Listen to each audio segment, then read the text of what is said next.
want to begin with a story that I think many of you in the room will be familiar with. It's a story about a famous ride that occurred on April 18, 1775 by a silversmith living in colonial America. The ride began in Charlestown, Massachusetts, and ended up in Lexington, some 13 miles away, lasting approximately 2 hours and ending near midnight. And of course, this famous ride of Paul Revere has become the subject of legends. So everybody knows, one if by land, two if by sea. The British are coming, the British are coming. As the poet Henry Wadsworth Longfellow wrote, so through the night rode Paul Revere, and so through the night went his cry of alarm to every Middlesex village and farm. A cry of defiance and not of fear, a voice in the darkness, a knock at the door, and a word that shall echo forevermore. Now, there's a small problem with this famous account. It's not true. As the Pulitzer Prize-winning historian David Hackett Fischer wrote in this excellent book, Paul Revere's Ride, this romantic idea is etched indelibly upon national memory, but it is not what actually happened that night. Many other riders helped Paul Revere to carry the alarm. Now, even more important than debunking the myths surrounding Paul Revere's ride, Professor Fischer goes on in his book to describe precisely how the American system of communication was so effective that night in sounding the alarm about the British troops. As Fischer describes it, the American system of communication was a decentralized network. It was a network that's coordinated through an openly disorderly network of congresses and committees, but it had no central authority. It enlisted its churches and ministers as physicians and lawyers, so half of the lawyers in the room, its family networks and voluntary associations. If we were to depict this network on a network graph, it would look something like this. This is the state of Massachusetts. And there is Paul Revere and the other riders during the night tapping into this decentralized network. And for today's talk, I would like to take some liberties and characterize this kind of network as a Revere-style network. It was a network that mobilized people quickly from the bottom up, and the Midnight Riders and Paul Revere were able to reach out into the local groups and communities, and the people in those communities were then able to sound the alarm about the incoming British troops. And they did so in whatever way they could think of. Bells, guns, drums, and of course the proverbial lantern in the church tower. And this mobilized the American militia, which had an important first victory at the battles of Lexington and Concord that night during the American Revolution.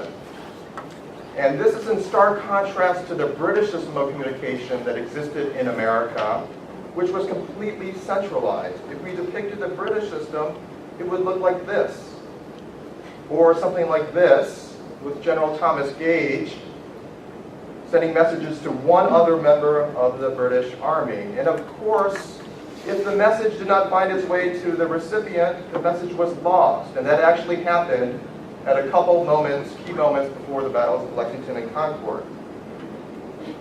Now, some of you may be wondering, what does this lesson from American history have to do with the fight for the future and the fight for the future of the internet? Well, if you wait for a few more minutes and bear with me, I hope to connect those dots. So fast forward now to January 18th, 2012 at midnight. We had the largest internet blackout in history, perhaps best exemplified by this image of Wikipedia blacking out all of its English language pages for every single entry in its online encyclopedia around the world for a full 24 hours. I'm guessing some of you in this room experienced this blackout by trying to go to Wikipedia on January 18th. And Wikipedia wasn't the only one. Google blacked out its logo for the first time ever, using its homepage to make a political stance, take a political stance. Other sites too joined in. Reddit, the social news sharing site, blacked out its site. Mozilla, the creator of Firefox, the browser. Craigslist, Wired magazine, WordPress blogs. Over 115,000 websites blacked out their sites in a form of self-censorship to protest a law called SOPA. So they were all sounding the alarm about SOPA, the Stop Online Piracy Act, which was Congress's latest and greatest efforts to combat online piracy of copyrighted material. The bill that was proposed basically to beef up enforcement against copyright infringement. And the most controversial provision of all in SOPA was a provision that would have authorized our Attorney General in the United States to go to court and based on a simple showing of probable cause that a foreign website was engaged in criminal copyright infringement, to have internet service providers in the United States essentially cut off the domain name of that foreign website from use in the United States, so nobody could find it in the United States. It would be akin to having somebody's phone number disconnected so that person can no longer be found. Here, no longer be found on the internet. And this had the SOPA had the wide support of the entertainment industry as well as Hollywood. Just by the date of the first hearing in the House, November 16, 2011, $91 million was spent on behalf of getting SOPA passed.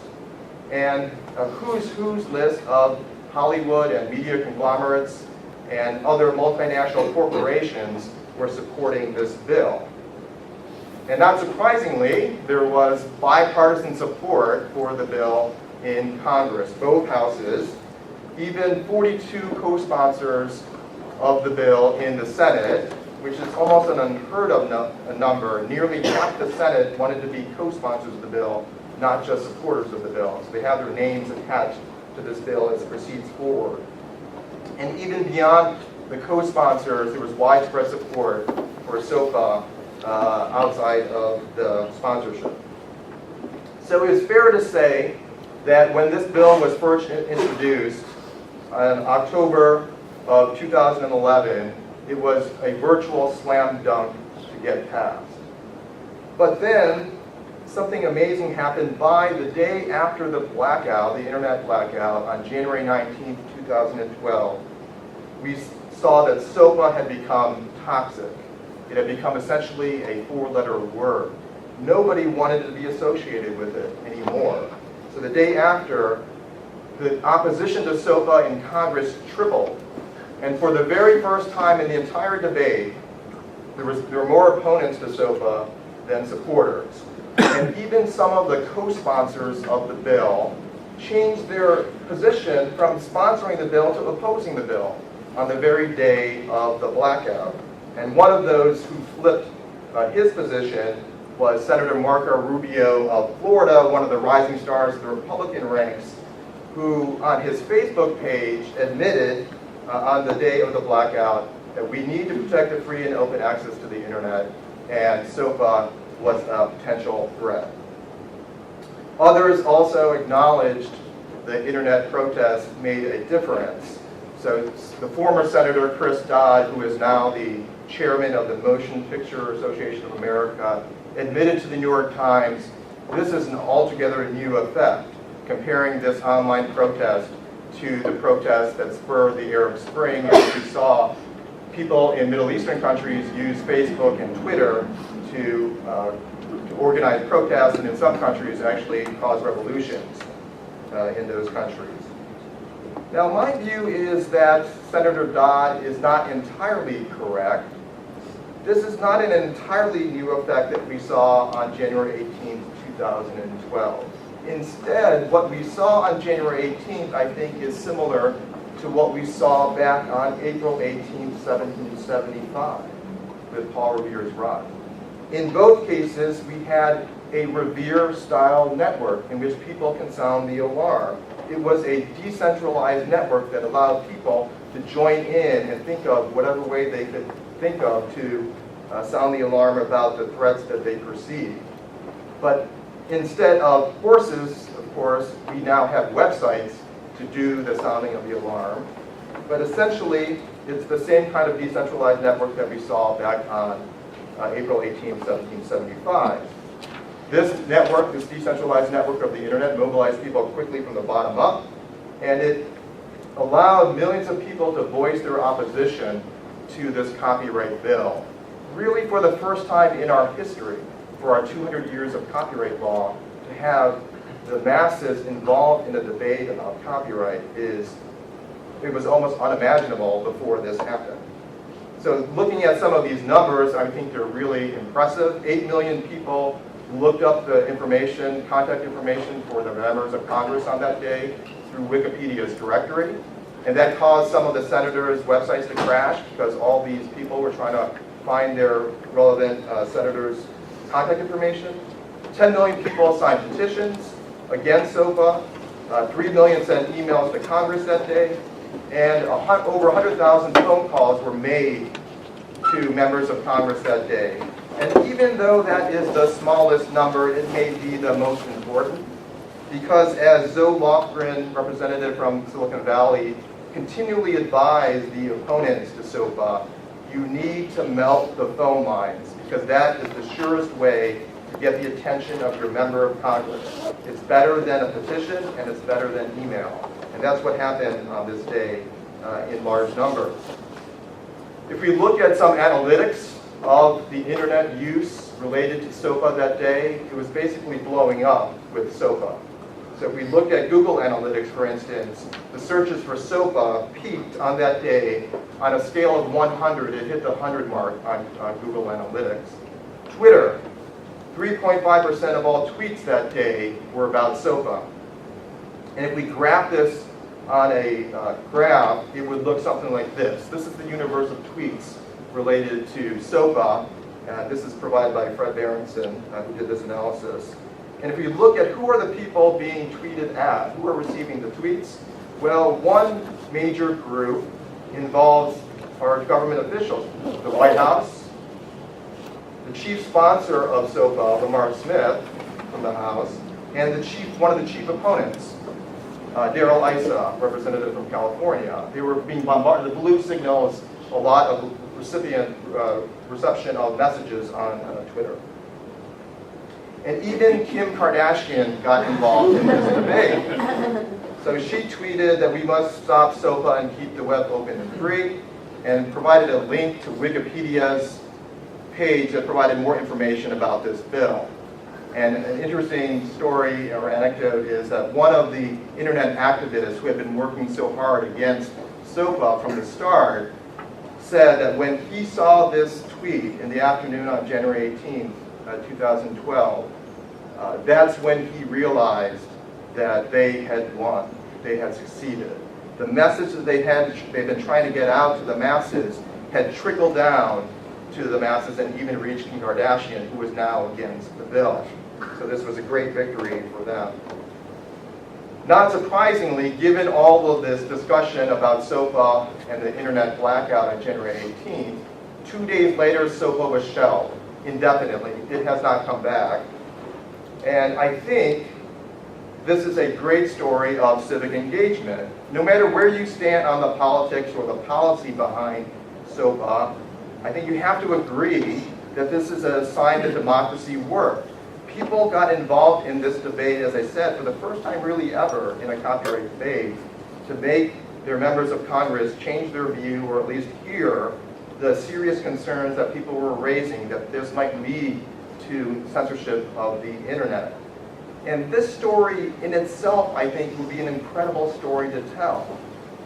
But just as we saw in the Arab Spring when political protests in one country helped to spark political protests in another country of the Middle East, we saw that happening with SOPA and the SOPA protests.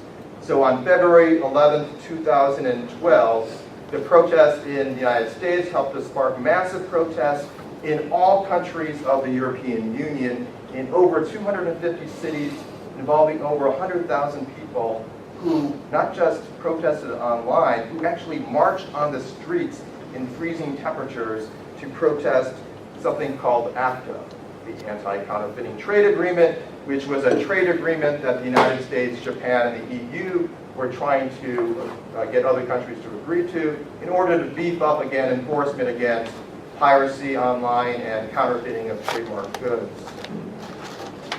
Now, the ACTA trade agreement was different from SOPA, but people associated the key chapter of ACTA, which governed internet regulations to increase enforcement, with the same kind of approach as SOPA, that it would result in governments policing the internet in a way that could lead to censorship. So what people were fighting for and why they were protesting on the streets in the European Union was to fight for this concept of internet freedom. And they were successful in stopping the ACTA being ratified in the European Union, which voted overwhelmingly with a vote of 478 against in the EU Parliament, overwhelmingly voted against ACTA. And here's an image from one of the protests that I think nicely draws the connection between SOPA and ACTA. Explicitly on this protest sign, ACTA, SOPA, TMI, too much information, and this revolution will not be televised. It will, of course, be tweeted. And this image from Cluj-Napoca was just one of the many images of the protests of ACTA in the European Union. If you do a Google search for ACTA protests, you can see dramatic photos of thousands of people who hit the street on that same day. And if you go to YouTube, you can actually find video of many of the protests that lasted, an hour or more in many of these cities in really, cold temperatures going into the evening even. So this story, if we think about this story in conjunction with the SOPA protests, I think is an incredible story about civic engagement. Never before had 27 countries of the EU come together to protest a proposal in the EU. Just like the case of SOPA, this was the first time ever we saw sort of masses get involved in this debate. So maybe this is a story about civic engagement twice over, or civic engagement 27 times over to represent the 27 countries of the EU. Now, what are the lessons that we can draw from these internet protests of 2012? Well, I think there are three lessons that I'd like to discuss today.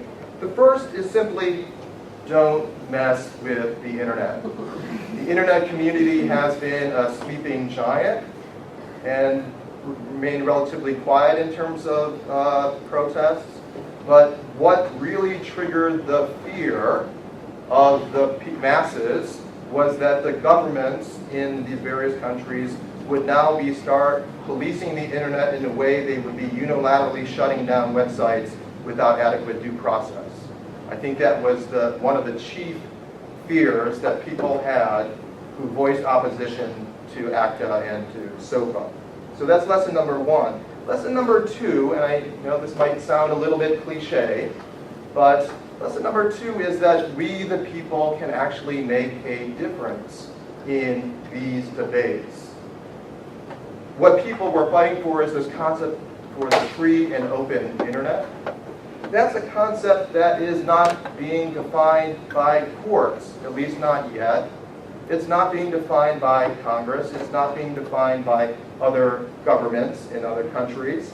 It's being defined by people, and I think that's one exciting part of this story about the internet protests of 2012. The people are the ones constructing the notion of freedom of the internet in a way that they believe represents what they're entitled to on the internet. And so what do people actually want? Well, I think part of the story of what they want is this notion of the open internet, this decentralized network in which no government or corporation controls the internet. So they want this picture versus this picture. If we go back to the British system of communication, where it was top-down and controlled by the superior in the military. And just to emphasize the importance of what the people's involvement helped to trigger in these set of protests, Eric Martin, the general manager of Reddit, had this to say about the protests of SOPA in the United States. He said, "This was a fight started by activists, meaning internet activists, but it was not a fight won by activists. It was won by individuals, by communities, by companies like Reddit, which was never political about anything, taking a stand and saying this would affect me." And I don't know how many times I've heard that from people I interviewed who told me, they said, we were never political before. We were never involved in politics. but we got involved. Wikipedia was the same way, the online encyclopedia. You know, their mission is not to get involved in politics. They're just an encyclopedia, not to be disparaging, but that's what they see there as a mission, providing information to people, not taking a political stand, but they did in this case. Or take this comment from the late Aaron Swartz, the precocious internet programmer, who said in one of his last public speeches before his untimely death, "We won this fight because everyone made themselves the hero of their own story. Everyone took it as their job to save this crucial freedom, this freedom of the internet. They did whatever they could think of to do. They didn't stop to ask anyone for permission. They just did it. So the senators were right. The internet really is out of control." Now, some of you may be thinking, well, what do people really know, especially the millions of people who got involved? And many of the key people who got involved in organizing the protest were not lawyers, they were not law students, so you know more about constitutional law and the First Amendment than they do, probably, at least a matter of what the court decisions are. So what do people really know? Well, there is one theory that would say that the people were really misinformed on this, that they didn't really understand SOPA and ACTA, and if they did, they wouldn't really have opposed it. So take, for instance, Senator Leahy, the chief sponsor of SOPA in the Senate version of SOPA was called HIPAA. The chief sponsor of HIPAA said this the day after the blackout on January 18th. You probably can't hear that.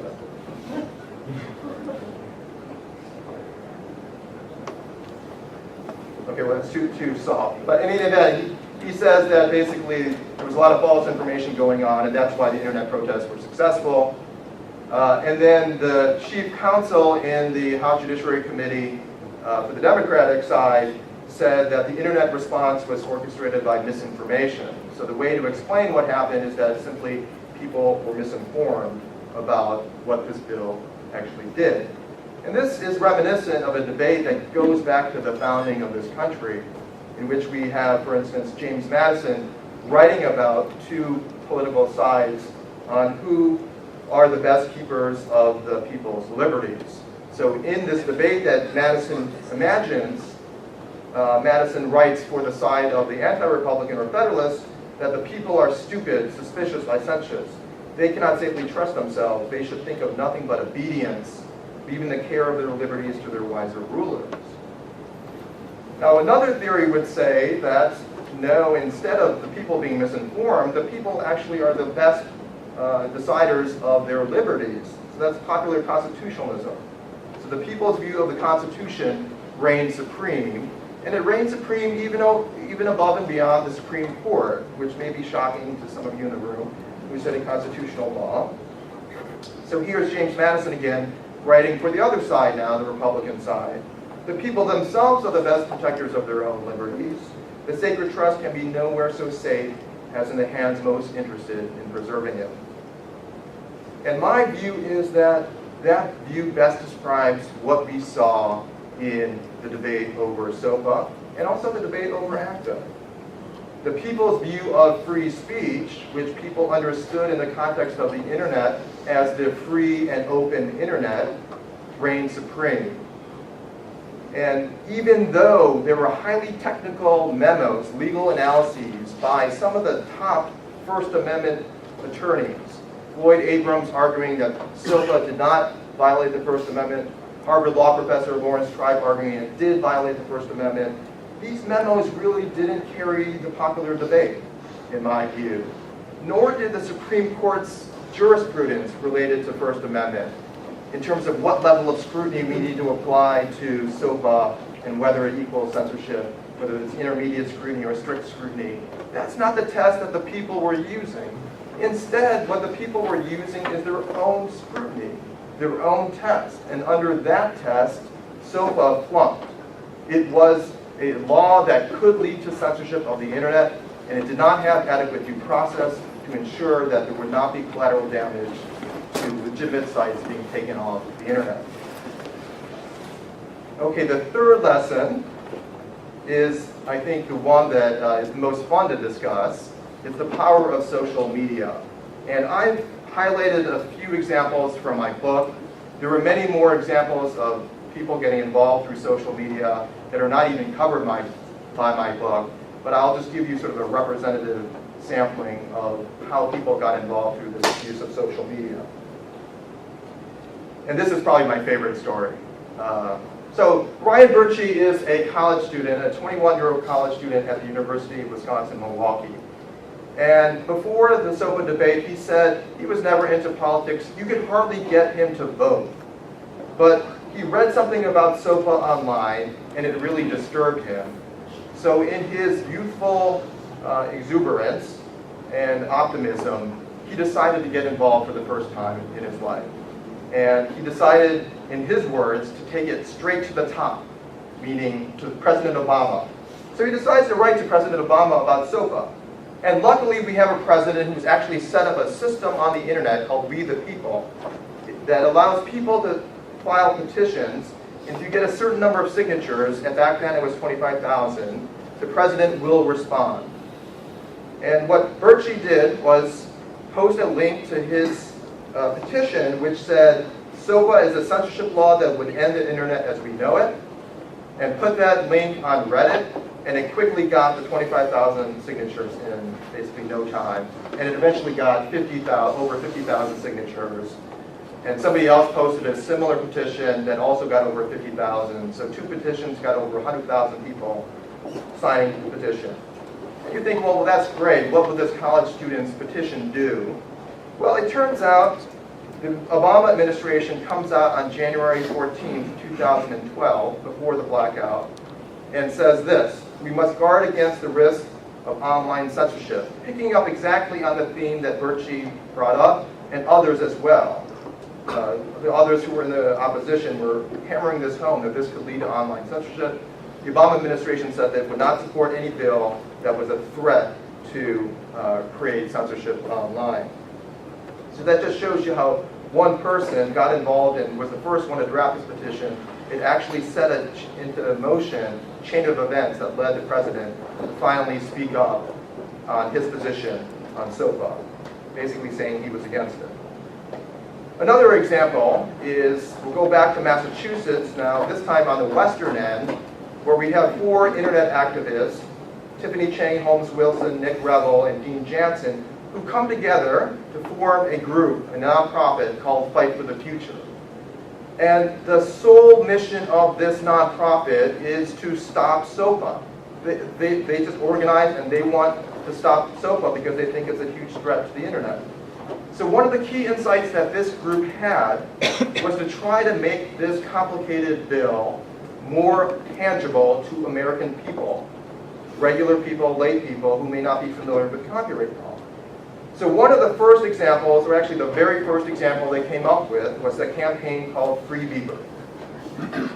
And I know some of you are taking great delight in seeing Bieber behind bars, but sorry to disappoint, this is only a Photoshop picture and not real. But the point of Fight for the Future and this Free Bieber campaign was there was a part of the bill that would have criminalized unauthorized streaming of copyrighted content of a certain value, and what Justin Bieber did to get discovered at the age of 12 was posting his performances of copyrighted materials of singing copyrighted materials of other people without their permission, presumably, and that Bieber could be subject to this criminal provision. And the Fight for the Future group asked people to sign up on a petition, and eventually they got over 200,000 signatures for their petition. This is their very first campaign, and it was incredibly successful. Now, how did they actually do this? They used social media, for instance. They sent out their petition to this person on YouTube called Sexy Phil. He basically provides news commentary like Jimmy Fallon does, and he's incredibly popular. Most of his videos get over 1 million views, so it's really incredible. This one got nearly 2 million views. And in it, Sexy Phil comments about the Bieber bill and argues against it, saying it's a bad idea, and provides a link to the petition for people to sign it. So that gave a huge boost to the Fight for the Future's petition. But what gave even a bigger boost to the petition was that Justin Bieber himself came out against the bill. Amazingly, a DJ in DC asked Bieber, not about his music, but about this bill, and Bieber said this bill is ridiculous. The bill sponsor should be locked up and put away in handcuffs. And that gave, it was spread all through the blogosphere. All the Bieber fan sites picked this up. So you had a lot of believers, so to speak, who were signing the petition against the Bieber part of the bill. And Fight for the Future had another campaign. Their second campaign was actually a first internet blackout back on November 16, 2011, the date of the first hearing in the House Judiciary Committee. And they called this day of blackout American Censorship Day, and kind of a fake celebration of a day that we would recognize censorship as a form of copyright provision in the United States. And this was tremendously successful, though, on a more modest level compared to the Wikipedia blackout, but nonetheless still successful. And the reason why it was successful, or one of the reasons why it was successful, Tumblr, the social media microblogging site, decided to get involved and black out all of their Tumblr blogs. So the users, when they tried to post a message on Tumblr, had this blacked out image, and there was actually a message prepared by the CEO, David Karp, who had a recording that would explain what SOPA was about and why he was against it, and then it would actually, through the Tumblr site, enable people to call through the internet their members of Congress, and over 80,000 people did that day, which showed, I think, the template for the later internet blackout of Wikipedia and others on January 18. So this was a tremendous wake-up call for the internet community on November 16, 2011. And it was a wake-up call also to other members of Congress who may not have been as familiar with the bill, who were outside of the relevant committees. So for instance, Jeff Rodman, the CEO of Polycom Video Conferencing Equipment, tweeted Nancy Pelosi, the former House Speaker, "Where do you stand on internet censoring and SOPA?" And the day after American Censorship Day, Pelosi tweets back. And Rodman told me he wasn't expecting Pelosi to tweet back anything, but she did. And she tweets back, "We need to find a better solution than SOPA, don't break the internet." And that was one of the memes that the internet community was using to build up opposition, that the cutting off domain names would break the internet because it would change fundamentally the architecture of the internet. And I think this was the first glimmer of hope for the opposition to SOPA, that they could actually turn political opposition, persuade people to oppose SOPA, starting here with one of the most important leaders of the Democratic Party in the House. And this soon became a re-election issue that was facilitated by people on Reddit, the social news site, who started going after any member of Congress who was up for re-election that supported SOPA. So one of them they thought was Paul Ryan, the vice presidential candidate for Mitt Romney, even though it was not clear what his position was, but they thought that he might support SOPA. And as soon as he became the subject of this operation, so to speak, by people on Reddit, he came out with a statement. And the statement said, SOPA does create the possibility for censorship. So he acknowledges exactly the criticism that the opponents had started hammering home from basically the beginning of this debate.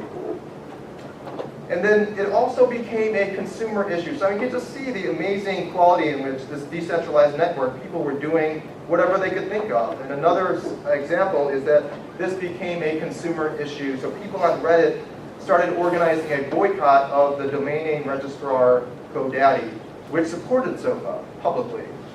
And the Redditors, many of them had domain names registered through GoDaddy, so they decided to boycott it and take their domain names away from GoDaddy.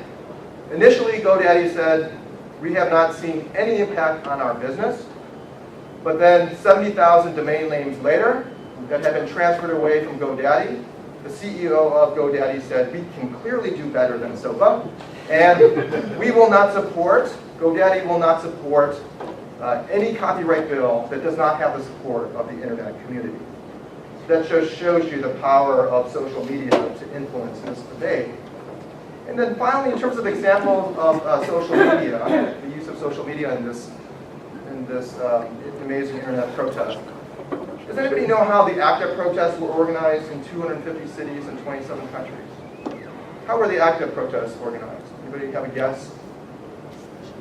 Twitter? That's close. Facebook, exactly. Facebook. Facebook was the way that people in the European Union organized their protests. And this was one of the most surprising things I learned in trying to research the ACTA protests. I was trying to find who was responsible for organizing the protests in these various cities. And I would hear silence on the other end of it was on Skype or on the phone. And they asked me, well, what do you mean, who organized these protests? I said, I want to give credit where credit is due. And they said, well, it was just on Facebook, and I was invited to join this, and that's how I did it. Or even the person who created the Facebook event page said, I just did this, it was no big deal, and invited my friends, and they invited their friends. And lo and behold, thousands of people showed up. So just to give you an idea of all of the Facebook event pages, this is just Germany's Facebook event page, set of pages from A to O, and it goes all the way down to Z, presumably.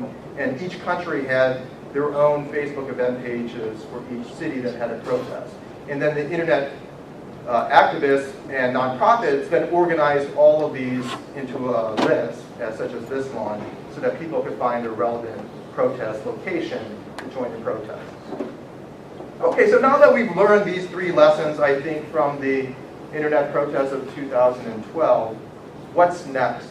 Where do we go from here? Well, one thing is that the groups, the internet nonprofits and the internet activists like Fight for the Future, have tried to organize what they call an Internet Defense League, whose purpose is to make the internet community more vigilant about potential threats to internet freedoms, to be not taken by surprise, as many were in the case of SOPA and ACTA, with the possibility that these things actually could have passed easily. So that's their primary goal with the Internet Defense League. They have this symbol called the cat symbol, just like the bat symbol, to signal that there is a threat to the internet. And this cat symbol is something that they'll send to you if you sign up for their listserv, and you can put this onto your website as well to help sound the alarm.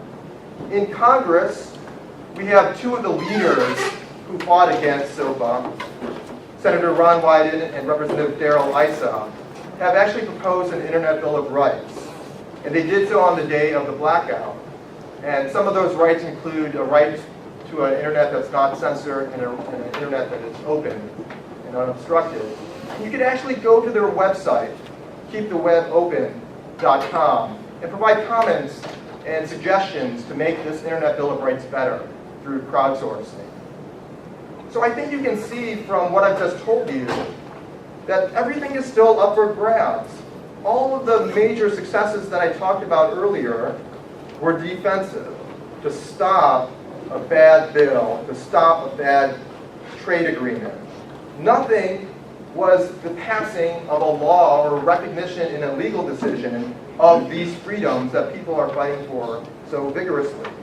So it's all up for grabs, but and to underscore that point, I should just say, I only need to mention three letters to prove to you that our internet freedoms are all up for grabs. NSA, surveilling your emails and contact information in the past. But I think this presents all of us with a profound challenge and an incredible opportunity. And I speak especially to the students in the room. You will be the leaders of our internet policy in the future. And frankly, you'll be the leaders of our policy in other areas of law, even if you're not focused on the internet.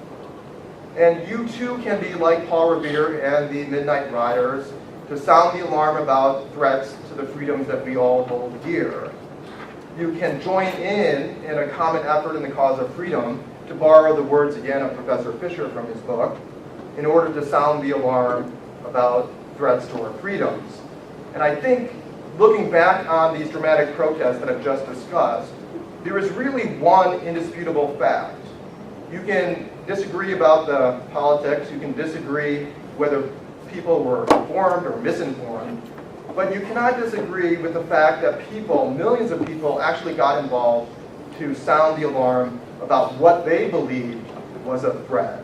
And I think that example shows us that we, the people, can actually get involved and get involved with our policies that relate to freedoms or whatever other area that you're most passionate about or interested in. And I know that some of you, and maybe many of us in the room, are just not into politics. I'm not into politics. And I think it's easy to be disenchanted with our politicians when they shut down the government for 16 days when they can't agree on a budget. It's really easy to just say, well, oh my goodness, Congress is broken. Why should I be the one to worry about how to fix it? But I think it's important to make a distinction between being into politics and being aware of politics. You don't have to be into politics to be aware of politics and to be aware of these issues and to be aware of, for instance, this cat symbol or other signs of warning on your Facebook pages or Twitter or in the classroom, discussion in the class, in talks, etc. And maybe, just maybe, one day there'll be an issue that strikes you as being one that you want to get involved.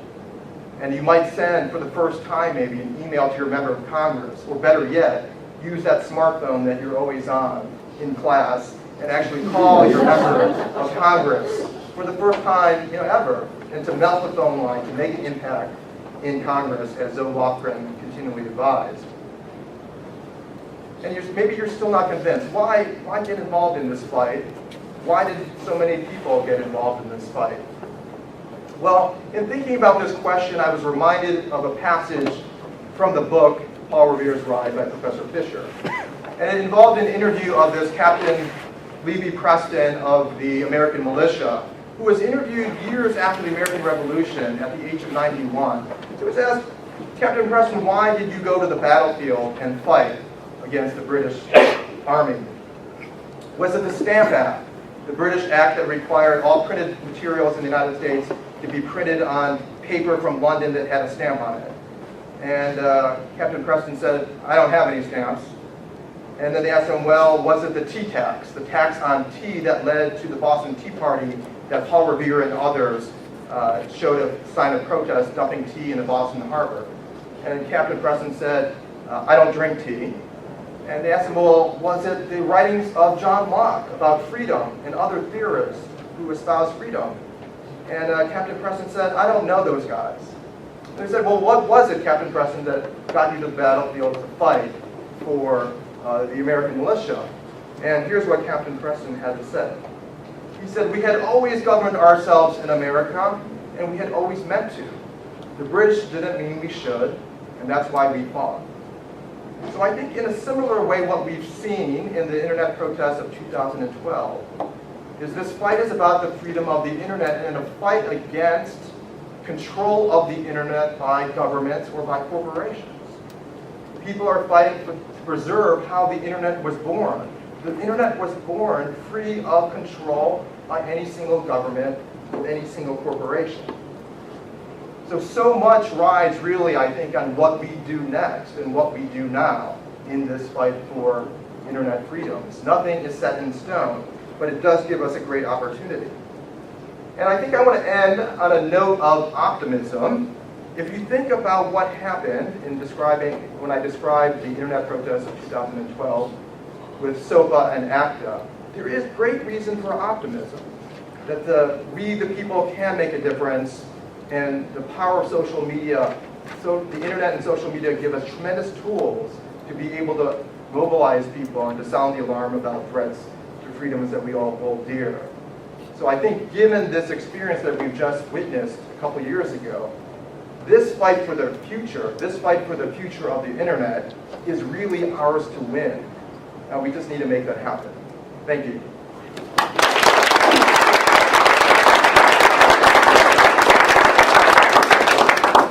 I think I have time for a couple of questions. Yes? We didn't discuss this now, but do you think that activism and groups like Congress and internet hackers have any place in the future for fighting for internet? Yeah, certainly they do. I mean, they did too. I didn't emphasize that, especially in the active protests. The group Anonymous, involving so-called hacktivists, hacker activists, who are trying to champion freedom of the internet, were heavily involved in the active debate. And initially, when the first protest came up in Poland, they were one of the first to actually start, in a sign of civil disobedience, taking down Polish government websites. But what was interesting was that the internet nonprofits in Poland actually tried to broker a truce so that Anonymous wouldn't go to the level of hacking, because they felt that the Polish government was not responding favorably to that kind of tactic. And eventually they did. The Anonymous groups sort of stopped with the taking down of government websites. But, as the saying goes, Anonymous could be anybody and they could be their legion. So, I think there'll be definitely a force out there. And I think what's interesting about the Polish example is that even when the goals are aligned with the internet community and activists, so to speak, sometimes the methods may not be agreed upon. Some may not like the idea of taking down government websites. Yes, sir. The ACTA may have been born out of the need to protect copyrighted material. So without those policies adopted, what is the alternative to better protect copyrighted material online, like on websites like YouTube or others? Yeah, that's the main question that is being debated today. How to stop piracy online. I think the result of the SOPA protest is that people recognize the question about how to stop piracy online needs to be addressed in a larger context about, is this the best copyright system for the digital age? So the representative, I forgot his name, the name escapes me right now, but there have actually been hearings in the House for copyright reform that has actually opened up the discussion, not just enforcement, but potentially, do we need to recalibrate any of the balances of copyright law? So I think that'll be a productive discussion. What's the exact solution? I myself don't know the exact solution, but I think part of the debate is beneficial to construct it in a way where you open up the possibility that you will see more reforms that just simply ratcheting up enforcement mechanisms. As opposed, for instance, one example is maybe allow more exceptions for certain non-commercial uses of copyrighted material. That's something that people have proposed. So I think it's sort of like open up the debate versus keeping it narrow on copyright piracy. Any other questions?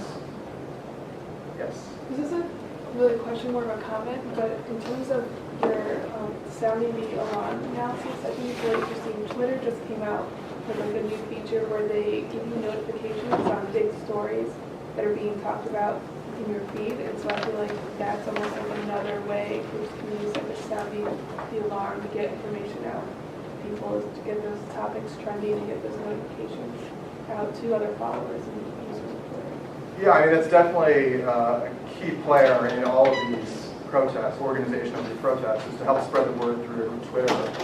And if they could facilitate it, that's great.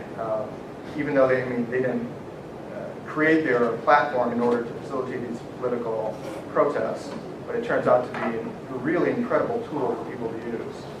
And we saw that especially with the Arab Spring, where Twitter was used to help spread the word about protests. Any other last questions? So I have a free PDF on my website that you can go to on the About section if you want to read the book.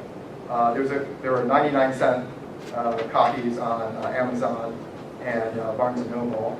And I also have T-shirts for you to take if you want to take a T-shirt. So feel free to take one on the way out. But thank you for coming. I really appreciate it.